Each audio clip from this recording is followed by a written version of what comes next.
menteuse. Et bonsoir, messieurs. C'est ridicule, les bonhommes, ce soir. Ah, ben, c'est pas grave. Alors, ce soir, on est à la veillée des bergers, et je suis très fier d'être là, 40 ans après. Des pékélés et des calignères. Vous connaissez tout ça? Les caganis, c'est les plus petits, ils sont comme les oiseaux, ils ne se sont pas encore envolés du nid, alors quand ils caguent, c'est dans le nid. Ils font les caganis. Un peu plus grand, c'est les cagaires. Alors là, c'est dans la culotte. Encore un peu plus grand, les pékélés, c'est les plus braves, ceux-là. Seulement ça grandit vite, ces bestioles. Ça devient des calignères. Alors ceux-là, tu ne les vois plus. Ils foutent le camp dans les coins sombres, ils s'en vont avec les petites voisines. Ils vont caligner. Ils vont s'essayer. Qu'est-ce qu'ils font, les petits? Je crois qu'ils s'essayent. Si tu veux savoir si ça marche, d'abord, il faut essayer. Vous n'avez pas essayé, vous, avant? Ah, mais c'est une question que je pose, vous pouvez répondre quand même, non? Vous avez dit non, madame, menteuse. Ouais, je sais bien, avant on le faisait, mais on ne le disait pas. Maintenant, à mon avis, ils en disent plus qu'ils en font. Si. Eh bien, tout le monde se retrouvait autour de la table, on servait les oreillettes, le vin-cuit, et on faisait la veillée. Et ce soir, on est à la veillée. Les amis sont venus, ils ont apporté leurs instruments, on va raconter quelques histoires, on va essayer de se mettre déjà dans cet esprit de l'année prochaine. Oui, parce que là, on est à la fin de l'année, et vous savez, autrefois, dans les traditions, c'est ça qui était important. C'était pas simplement Noël, c'était toute cette période qu'on va vivre maintenant, qui durait 2 mois, qui allait jusqu'au 2 février, qui était la mort un peu de la terre, et pendant ce temps-là, c'était l'hiver, c'était le temps où on avait le temps de s'occuper de soi. Alors on écoutait des histoires, on se racontait le pays, et on avait toujours quelque chose à dire. Et justement, il y en a un qui m'a accompagné aujourd'hui, et il a quelque chose à vous dire. Moi, je suis l'âne de la crèche. Oui, avec l'âne et le bœuf, on est les deux, on est les mieux placés dans la crèche. Là où on nous met, on voit tout. Et il y a 2000 ans que ça dure. Pas vrai? Le bœuf? Oui. Dis-moi le bœuf, ils sont braves ce soir, mais on a quelque chose à leur dire. Oui, je sais, ça vous étonne de voir un âne qui parle, et puis un âne qui réfléchit. Méfiez-vous, méfiez-vous. Un âne, ça réfléchit beaucoup. C'est pour ça que ça n'a pas l'air intelligent. Peut-être que ça réfléchit trop. Et puis, si on ne parle pas, c'est parce qu'on n'a pas grand-chose à dire. Ou du moins pas grand-chose d'intéressant. Parce que quand on a quelque chose d'intéressant à dire, on le dit. Et ce soir, j'ai quelque chose d'important à vous dire. Pas vrai, le bœuf? Oui. Oui, c'est dire que ça. Cherchez pas. Vous vous souvenez de l'histoire? Vous vous souvenez? L'histoire, le 24 décembre 0. Oui, et ce soir-là, il avait fait un Mistral toute la journée à tout décorner. C'était un temps incroyable. Alors on s'était vite mis au chaud avec le bœuf. On était rentrés à l'étable, et il devait être quoi, 9 h du soir, quand la porte s'est ouverte, et on les a vus rentrer tous les deux, au peu cher. Oh, elle était là, elle qui se tenait le ventre là, son petit ventre tout rond. Et lui, il avait les larmes plein les yeux. Oh, ils étaient quand même assez contents de nous trouver. Alors, on a vu que c'était des braves gens. On s'est un peu écarté, on leur a laissé la place sur la paille, là. On a essayé de le tenir un peu chaud. Et quand le petit est arrivé, ben c'était minuit juste. Juste minuit. Et à ce moment-là, dans l'étable, il y a eu comme une lumière. On ne sait pas d'où ça venait. C'était une lumière un peu spéciale, un peu mystérieuse. Et on n'avait pas l'électricité à l'époque, hein? Ah non. On a su plus tard, mais beaucoup plus tard, que c'était une étoile qui s'était mise au-dessus, là, et qui nous donnait cette lumière magnifique. Et puis ils sont arrivés tous, les uns après les autres, là. Alors les premiers à venir, c'était les bergers. Ah oui, ils étaient juste à côté, là. Ils n'étaient pas bien loin. Alors ils sont arrivés les premiers, ils avaient des agneaux dans les bras, ou même il y en avait un qui en avait un sur l'épaule. Et puis, il est arrivé tout le village, avec des cadeaux. Ils avaient mis leurs habits du dimanche. Et puis il y avait les tambourinaires avec leur musique. Hein. Enfin, ils sont tous arrivés. Ça a duré longtemps, vous savez. Ça a duré plusieurs jours. Mais ça a duré, c'est simple, jusqu'à ce que les rois arrivent. Hein. Enfin, ça, c'est l'histoire. On a dû vous la raconter. Je pense, oui. Oui. Pas vrai, le bœuf? Oh, oui. Ah. Oui. Mais ça vous étonne d'entendre un âne qui parle comme ça? Hein? Non? Vous étonnez de rien, finalement. Hein? Non. Et surtout qu'il parle avec un peu l'accent, vous voyez? Ça fait drôle. Hein? Et pourtant, vous savez, des ânes chez nous, il y en a. Il y en a beaucoup. Ils sont faciles à reconnaître, hein? Avec leur croix dans le dos. Oui. Il y en a qui disent que cette croix, c'est parce que la Sainte Vierge, elle a fait une signe de croix sur le dos de l'âne. Non, enfin, c'est peut-être ça, mais c'est pas. Non, enfin, moi, je vais vous dire la vérité, parce que la vérité, je la connais. La vérité, c'est que le petit qui est né ce soir-là, moi, je l'ai suivi de partout. Hein. Partout où il est allé, j'étais avec lui. Ouais. Et évidemment, le jour où ils l'ont mis sur la croix, j'étais là aussi. Alors, je me suis agenouillé à ses pieds et j'ai beaucoup pleuré. Et alors quand le soleil s'est levé, eh ben, ça a fait une ombre sur mon dos. Et depuis, je l'ai toujours gardé. Vous voyez, ça c'est la vérité. Enfin bon, des histoires comme ça, je vous en raconterai un jour si vous avez le temps, mais ce soir on n'a pas trop le temps. Non, je vous ai dit que j'avais quelque chose à vous dire, quelque chose d'important. Oui, oui. Mais c'est normal parce que nous, quand même, on est à la fête là, toutes les années, là, depuis 2000 ans. Le bœuf, quand même, ça compte, hein, ça compte. Oui, on n'est pas fiers pour ça, hein, ça nous a pas fait la grosse tête. Hein. Parce qu'il y en a qui auraient bien aimé être à notre place. Allez demander là-bas en Camargue, si le cheval et le taureau, ça leur fait plaisir. À eux, ils auraient aimé y être là, mais ils sont trop fiers. Non, non, le petit nous l'a dit, nous. Hein. Là-bas, dans l'éternité, les bonnes places, elles seront pour les humbles, hein, pour les gens simples, pas pour ceux qui sont fiers et riches. Ah oui, qu'est-ce que j'ai à vous dire? Eh bien, je voulais vous dire justement que, vous savez, il y a des gens, à l'heure actuelle, ils voudraient qu'on nous enlève du milieu, là. Les gens, ils voudraient qu'on déplace nos crèches. Hein. Il y en a, ça leur fait pas plaisir qu'on soit comme ça sur les places publiques ou dans les mairies, dans les endroits où il y a beaucoup de monde et où on peut venir nous voir. Eh oui, ça nous fait de la peine. Hein. Et il y a surtout une chose que je voudrais leur dire à ces gens-là. Je voudrais leur dire que dans 2000 ans, est-ce qu'ils sont sûrs qu'on parlera encore d'eux? Moi, je ne sais pas. Vous savez qu'un des premiers morceaux qu'on apprend aux enfants qui veulent jouer du galoubet, on aux enfants de 70 ans, 70, hein, il se joue sur 5 notes.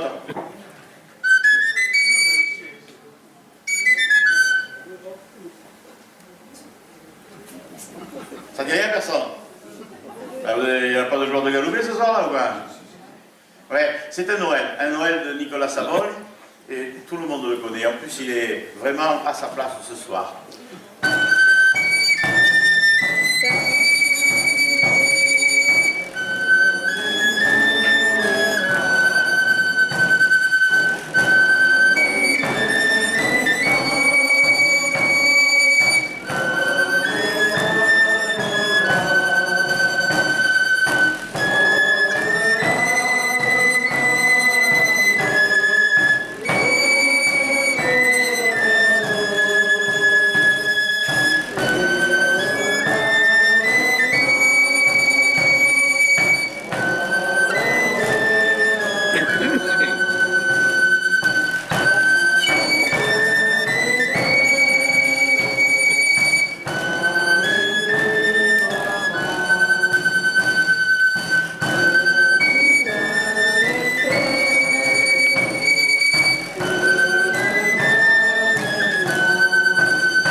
parfois ils nous arrivent avec leurs grands chapeaux et leurs manteaux de laine que suivent les troupeaux, les bergers. Ils montent du printemps quand s'allongent les jours et, brûlés par l'été, descendent vers les bourgs, les bergers. Rappelez-vous ça? Comment ils s'en souviennent? Il y avait une phrase là-dedans, ça disait « Et ils ont des histoires à nous faire telle peur que pour 3 nuits au moins, nous rêvons des frayeurs des bergers. » Moi j'en connais des bergers, mais il n'y en a jamais aucun qui me fait peur. Non, c'est bravo les bergers. Oui, ils sont un peu mauvais, mais ça c'est pas ma faute. Hein? Et puis un jour, on m'a raconté une histoire bizarre. Il y avait un vieux berger. Il y avait un jeune berger. Un vieux avec un jeune, oui. Ah ben avant, on mettait toujours les vieux avec les jeunes. Comme ça, les vieux, ils apprenaient aux jeunes. Tout allait droit. Maintenant, les jeunes, ils veulent apprendre aux vieux. Et tout va de travers. C'est normal. Avant, les vieux, ils apprenaient aux jeunes. Et les jeunes, après, quand ils savaient, qu'est-ce qu'ils devenaient? Des vieux. Maintenant, les jeunes, ils veulent apprendre aux vieux. Et les vieux, après, quand ils savent, on les envoie à la veillée des bergers à Istres le 27. Il y avait un vieux berger, il y avait des jeunes bergers. Et tous les soirs, quand le troupeau était rentré à la montagne, ils étaient à la montagne là-haut, quand le troupeau était rentré, le soir, il restait un peu de temps, oh, pas grand-chose, mais juste un peu de temps pour aller s'allonger sur la pierre plate. Ils avaient repéré une grande pierre plate qui se chauffait au soleil toute la journée. Elle ramassait toute la chaleur du soleil. Alors le soir, on allait s'asseoir sur la pierre plate et la chaleur du soleil, elle te remontait par l'arrêt du cul jusque dans le dos. Là. Oh, putain, bien. Alors là, on s'allongeait 5 minutes et on se mettait à compter les étoiles. Le berger écoute le vent. Le berger compte les étoiles. Le berger regarde le temps grisailler son manteau de toile. Le berger confie son troupeau à l'épaule de la montagne. Le berger joue de son pipeau. La voix du torrent l'accompagne. Et par les longues nuits d'été, couché seul sur le dos, dans l'herbe, compagnon de l'éternité, le berger s'emmerde. C'est pas de moi, ça. Non, c'est de qui? Personne? Oh, pourtant, vous l'avez bien connu, celui-là. Non. Francis Blanche. Ben oui, ben voilà, on découvre toujours des choses comme ça. Francis Blanche, il a fait des chansons extraordinaires. Le prisonnier de la tour, entendu ce matin, grand-mère. C'est Francis Blanche, c'est ça. Il y en a plein comme ça. Il y a plein de choses. Il était, alors on le connaît sur son côté, là, personnage comique, mais c'était quelqu'un, un poète extraordinaire, Francis Blanche. Et un soir, ils étaient là, le vieux berger avec le jeune berger, et le vieux berger, il a dit au jeune, tiens, je voudrais te montrer quelque chose là. Moi, je sais imiter le chant des oiseaux. Ah, ça, vous ne me l'apprendrez pas, maître. Hein. Maître, parce que le vieux berger, on l'appelle maître. Hein. Ah bon, tu sais le faire? Et oui, je sais le faire. Et comment tu fais? Eh bien, je prends mon galoubet et avec je fais l'oiseau. Ah, c'est avec ton galoubet. Fais voir un peu, fais voir.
Mais moi, j'ai pas besoin de galoper.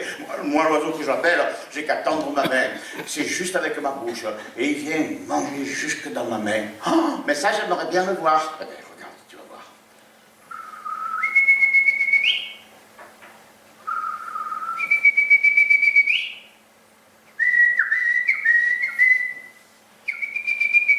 Regarde. Regarde. Qu'est-ce que tu regardes là, toi? Hein? Il n'y a rien dans ma main, c'est dans l'histoire. Il ne croit quand même pas que je vais faire venir un oiseau dans ma main, je ne suis pas magicien, moi. Oh là là là là là. Alors le jeune berger, il a dit, ben, moi aussi j'aimerais bien savoir appeler les oiseaux. Comment il faut faire? Eh ben, il faut s'entraîner, il faut commencer par un oiseau simple. Par exemple, un oiseau simple, c'est l'hirondelle. Ça, l'hirondelle, c'est pas bien difficile. Alors comment ça fait? Eh bien, ça fait comme ça, regarde. C'est un soir d'orage, hein? Alors, à force, le jeune berger, il a su appeler les hirondelles. Et bien, quand il a bien su appeler les hirondelles, il est parti loin, loin du vieux berger. Que le vieux berger ne puisse pas le voir. Il s'est mis au bord d'un ravin et il a commencé à appeler les hirondelles. Et chaque fois qu'il avait une hirondelle, hop, il la prenait dans sa main, il prenait son couteau et il lui ouvrait le ventre. Il cherchait dedans s'il y avait une pierre d'aronde. Ah non, mais ça, c'est des vieux secrets de berger. Dans le ventre des hirondelles, quelquefois, on trouve une pierre. C'est une pierre magique. Ça s'appelle la pierre d'aronde. Et ça, c'est magique. Avec ça, on peut faire des choses magiques. On peut éloigner les loups. On peut soigner les bêtes. On peut faire des choses magiques. Seulement, il n'y en a pas beaucoup qui l'ont. Il n'y en a qu'une sur 100, ou peut-être sur 1000. Il y en a très peu. Alors, le petit berger... Mais il n'y avait jamais rien. Alors il a jeté dans le ravin, et puis il en appelait une autre. Quand le vieux berger s'en est aperçu, dans le ravin des hirondelles, il y en avait déjà 400. Il s'est dit, là, si tu le laisses faire, les hirondelles en Provence, on ne les verra jamais plus. Oh, petit berger, recule-toi là, qu'est-ce que tu fais au bord du ravin? Que tu vas tomber? Eh, recule.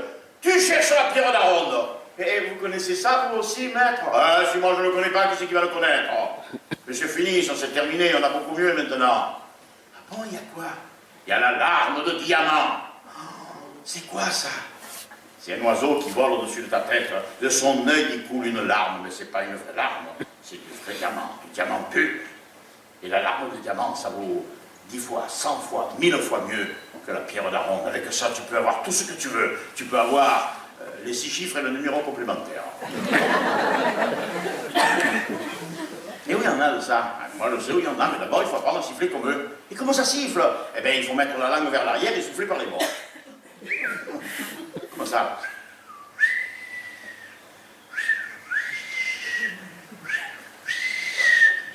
Vas-y, essaye. Tu le fais pas mal, allez viens avec moi. Ils sont partis tous les deux, il y avait une grande falaise. Ils sont allés au pied de la falaise, il y avait un éboulis, des pierres qui étaient tombées. Et là, le vieux berger lui a dit, allez, mets-toi là. Tu te mets là, tu t'accroupis un peu là, et tu siffles comme eux. Regarde, ils sont là-haut, ils tournent en haut là-haut. Eh bien, ils vont te donner la larme de diamant. Mais cache-toi un peu, parce qu'ils sont un peu craintifs. Allez, adieu petit berger. Au revoir mon beau. Alors le petit berger...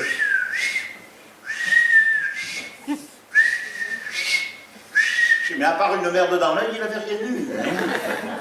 Alors il s'est dit, bah, peut-être que je ne suis pas bien caché. Alors il s'est accroupi là, au pied du rocher, là, au bord des pierres de l'éboulis. Là.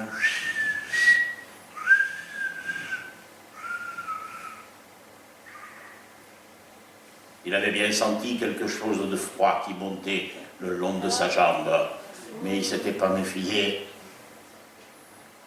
Quand on l'a retrouvé le lendemain, il était tout froid, tout raide, tout noir et tout mort. Et il avait encore enroulé autour de la jambe une des vipères mâles qui était venue pour se venger de ce concurrent qui sifflait comme eux pour appeler les vipères femelles. Les bergers ont des histoires à nous faire peur. Pour 3 nuits au moins, nous rêvons de leur frayeur. L'année prochaine, on verra. Mais bon, c'est bien. On va faire un peu de politique. On ne manque pas en ce moment. Non, parce qu'il y a des gens, ils me demandent quelquefois, c'est où la vraie Provence? Hein? J'ai entendu ça à Istres aujourd'hui, le truc. C'est où la vraie Provence? Et qu'est-ce qu'il faut leur répondre? Moi, je leur dis, faites un peu votre expérience par vous-même. Hein?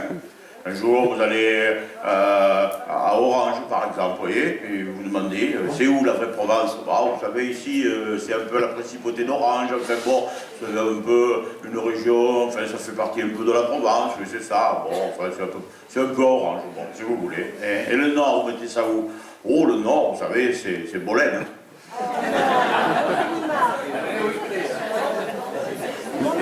Après, vous faites pareil à Avignon. Vous voyez? Cherchez un Avignonnais. Bonjour, vous êtes à Avignon? Ouais, je suis d'Avignon. Mais vous êtes un vrai Avignonnais? Oui, je suis un arrière petit-fils du pape. Mais de la main gauche, hein? Bon.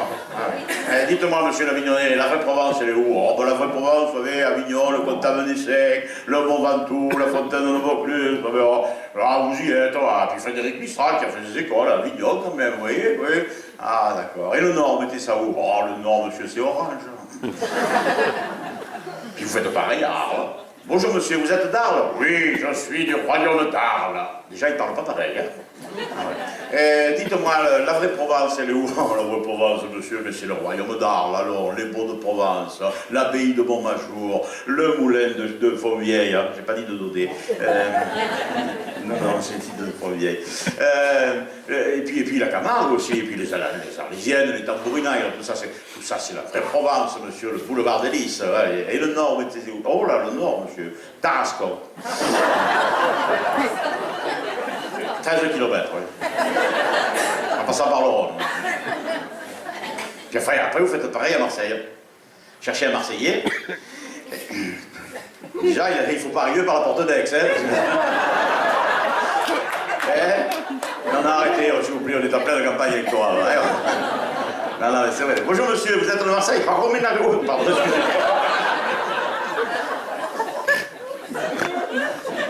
Monsieur, vous êtes Marseillais? Ouais, je suis Marseillais. Allez, l'OM!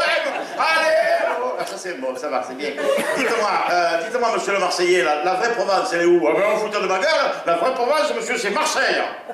Si c'est normal, c'est nous qu'on est les plus nombreux. Ben, ça se défend. Et le Nord, vous mettez ça où? Oh, le Nord, monsieur, c'est le Château d'If. Mais vous voulez que je vous dise, ils ont tous raison. Ils ont tous raison, parce que pour un vrai Provençal, la vraie Provence, elle ne peut pas être ailleurs que dans son jardin. Voilà, dès que tu sors de ton jardin, c'est plus la vraie Provence. C'est peut-être celle des autres, mais bon. Alors comme il y a 2 600 000 Provençaux, ça fait 2 600 000 Provence. Elle a trouvé la bonne, hein? Oui. Et encore, je ne fais pas de différence, moi, parce que ça c'est normal, avec ceux qui sont des nouveaux Provençaux, des néo-Provençaux. Vous savez qu'à l'heure actuelle, ils sont la majorité. Une étude récente fixerait à peu près à 20% le nombre de Provençaux en Provence. Et le reste, c'est quoi? Des étrangers, oui, voilà, des étrangers qui ne sont pas de chez nous, mais ils sont chez eux. Ils sont chez eux, ils l'ont choisi. Et il y en a beaucoup qui sont venus en Provence parce que c'est un pays qu'ils aiment, parce que c'est un pays qui les fait rêver. Et puis ils se sont installés là. Et puis, ma foi, il faut vivre avec eux et leur apprendre nos traditions. Et c'est pour ça qu'on est là ce soir. Vous voyez, pour partager, pour que petit à petit, ils se sentent eux aussi des Provençaux. Si on l'avait fait partout, ça, on n'aurait pas les problèmes qu'on a en ce moment. Ça, c'est de la politique. Je m'arrête.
évidemment, on passe tout de suite au papy.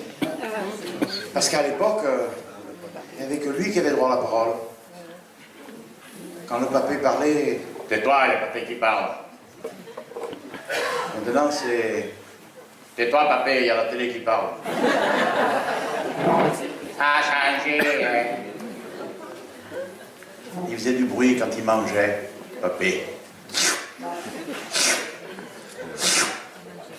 Son verre, fallait pas le laver.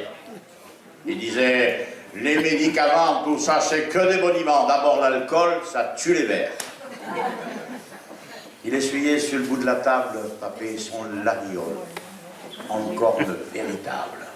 Des fois, il se mettait en colère quand le pain était à l'envers ou que la soupe était trop salée. Le soir, près de la cheminée, papy parlait de son passé. Il racontait son régiment et les bêtises de maman quand elle était encore enfant. Des fois, il se mettait à pleurer, papy. Quand on lui parlait de mamie, il disait « ça, on n'en parle pas ». Et il séchait ses joues mouillées. Fallait qu'il soit au courant de tout, papy, parce que c'est lui qui avait les sous. Mais nous, ça nous arrangeait bien quand il nous glissait dans la main 20 sous pour les caramels mous. Des fois, il nous emmenait promener, papé. C'est fou alors ce qu'on apprenait. Il nous serrait dans ses grands bras, il nous disait, tu vois là-bas les fruits, les fleurs et la forêt. Et puis un jour, il est parti, papé. Parce qu'il avait pissé au lit. Maman lui a dit, je ne peux plus te garder, va à l'hospice, ils vont te soigner et puis tu auras de la compagnie. Il nous a confié son petit chien, papé. Et il est parti sans se retourner, et il est mort 2 mois après. On aurait dit que c'était exprès. Et maintenant, dans ta maison, papé, ce que le temps peut sembler long, il n'y a plus d'histoire, il n'y a plus de chansons. On mange la soupe comme des cons, papé, en regardant la télévision.